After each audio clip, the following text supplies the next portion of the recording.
Hello बच्चों। बेटा last video में हमने न्यूमेरिकल डिस्कस किए थे और इस वीडियो में भी हम एक दो इम्पोर्टेंट न्यूमेरिकल डिस्कस कर रहे हैं, तो ध्यान से करिएगा बच्चों। गिवन प्रॉब्लम में क्या है देखिए, यहाँ पर आपको दो बॉडी दे रखी है, कंडक्टिंग बॉडी है, स्फेरिकल बॉडी। तो यहाँ पर एक बॉडी ए है, एक बॉडी बी है और इनिशियली दोनों को हमने सेम सरफेस चार्ज डेंसिटी दे रखी है। ठीक है, दोनों की सरफेस चार्ज डेंसिटी क्या इनिशियली सेम है, इक्वल है, बट दोनों का साइज अलग अलग है बेटा। एक का रेडियस आर है तो दूसरे का रेडियस 2r है, यानी एक से डबल रेडियस की है दूसरी बॉडी। ठीक है, उसके बाद कहता है कि दोनों बॉडी को एक कंडक्टिंग वायर से कनेक्ट कर दिया और कनेक्ट करने के बाद फिर हमने इनको सेपरेट किया और फिर हमें बताना है कि दोनों की फाइनल चार्ज डेंसिटी क्या होगी। ठीक है, चार्ज डेंसिटीज डिस्कस करनी है, तो कोई दिक्कत नहीं है बेटा, बिल्कुल इजी सा है। हम मान लेते हैं कि ए बॉडी पर जो चार्ज है वो Q1 है और बी बॉडी पर जो चार्ज है वो Q2 है। ठीक है, ये हमने इनका इनिशियल चार्ज मान लिया। गिवन क्या है बच्चों, दोनों की चार्ज डेंसिटी इक्वल है, तो charge density sigma 1 equal to है सिग्मा और उसको हमने सिग्मा के इक्वल ले लिया। अब सिग्मा 1 का मतलब है चार्ज अपॉन सरफेस एरिया, तो चार्ज है पहली बॉडी का Q1, एरिया है 4πr²। दूसरी बॉडी का चार्ज है Q2, एरिया है 4π, रेडियस है बेटा 2r, उसका होल स्क्वायर। तो यहाँ से इसको हमने सोल्व किया बेटा, तो यहाँ दोनों चार्ज के बीच में रिलेशन आ गया कि जो सेकंड बॉडी है उसके ऊपर फर्स्ट बॉडी से 4 गुना चार्ज है। ठीक है, ओके। अब हमने दोनों बॉडी को कंडक्टिंग वायर से कनेक्ट कर दिया और जब हम कनेक्ट करेंगे तो दोनों का अपना अपना पोटेंशियल है। जब तक पोटेंशियल कॉमन पोटेंशियल अटेन नहीं हो जाता तब तक चार्ज फ्लो होता रहेगा।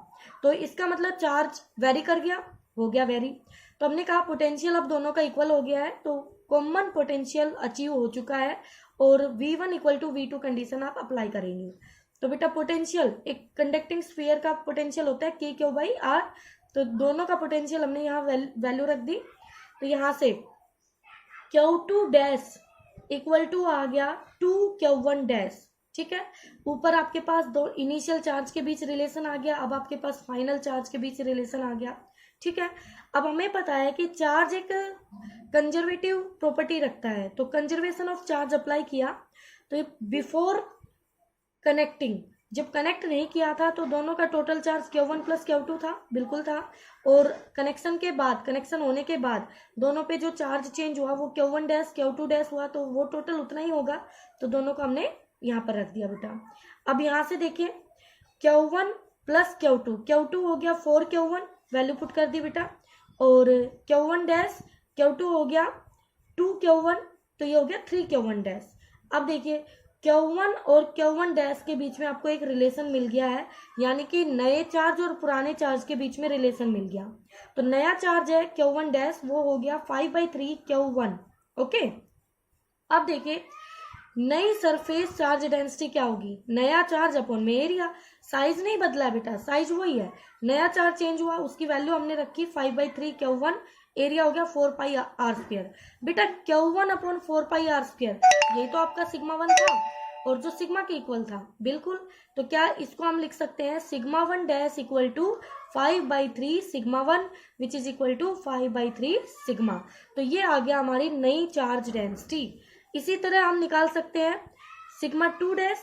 कैसे निकाल सकते हैं, जैसे आपने यहाँ से Q1 डैश निकाला, ऐसे Q2 डैश निकाल लीजिए और आप सिग्मा 2 डैश में Q2 डैश की वैल्यू पुट करके, तो यहाँ से आपके पास आ जाएगा 5/6 सिग्मा। ठीक है, तो ये आ गई इनकी नई चार्ज डेंसिटी।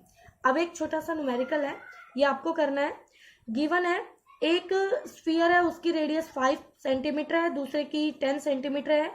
एक पे चार्ज 12 माइक्रोकूलम है, दूसरे पे चार्ज -3 माइक्रोकूलम है।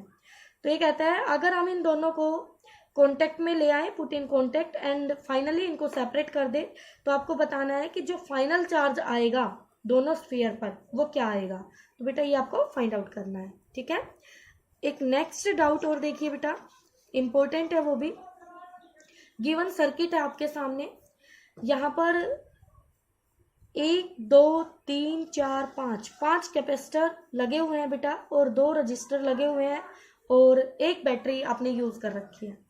और यहाँ क्या कहता है कि find the potential difference between A and be in steady state. Steady state means आपका जब चार्ज, ये जो कैपेसिटर होते हैं फुली चार्ज कर जाते हैं तो कोई भी चार्ज फ्लो नहीं करता है, तो करंट नहीं होगा आपके सर्किट में। जब करंट नहीं होगा तो इन रेजिस्टेंस का कोई काम नहीं होगा बेटा, ठीक है। रेजिस्टेंस का काम क्या होता है? करंट का अपोज करना, तो करंट तो होगा नहीं, ठीक है। तो अब हम इस सर्किट को क्या ऐसा बना सकते हैं? तो देखिए दोनों रेजिस्टेंसेस को हमने एक वायर से रिप्लेस कर दिया है। क्यों कर दिया है वो रीजन आपको बताया है। अभी देखिए क्या ये सर्किट ऐसा बनेगा? बिल्कुल बनेगा। अब देखो ये वाला पॉइंट ए पॉइंट है, ये वाला ए पॉइंट है, बिल्कुल। एक प्लेट ए पॉइंट पर, एक प्लेट ए पॉइंट पर, एक प्लेट बी पॉइंट पर, एक प्लेट बी पॉइंट पर। इसका मतलब ये दोनों किसमें हो गए बच्चों? Parallel combination. ऐसे यहाँ देखिए ध्यान से, अगर ये टर्मिनल ऐसे जाता है तो ये 100 वोल्ट का टर्मिनल जाएगा। अगर हम नेगेटिव को 0 माने बेटा तो ये 0 वोल्ट और ये 100 वोल्ट लेंगे हम। तो क्या ये 0 0 पे, ये टर्मिनल 0 पे, तो दोनों सेम टर्मिनल पे, और ये दोनों भी सेम पॉइंट पे आ जाएंगे। तो ये दोनों भी किस में हो गए? पैरेलल में हो गए, ठीक है बेटा। तो इन दोनों का पैरेलल 3 3 6 माइक्रोफेराड, इन दोनों का पैरेलल 2 माइक्रोफेराड। अब ये दोनों आपस में किस में हो गए बच्चों? ये दोनों किस में हो गए? सीरीज में हो गए। किस में है बेटा? सीरीज में। और इन दोनों का सीरीज इसके साथ किस में है? पैरेलल में है, ठीक है। अब ये हमारे पास 100 वोल्ट की बैटरी है। अब बेटा आपको नेट कैपेसिटेंस निकालना हो तो आप इन दोनों का सीरीज सोल्व कीजिए और फिर इसके साथ पैरेलल कीजिए, आप फाइंड आउट कर सकते हैं, ठीक है।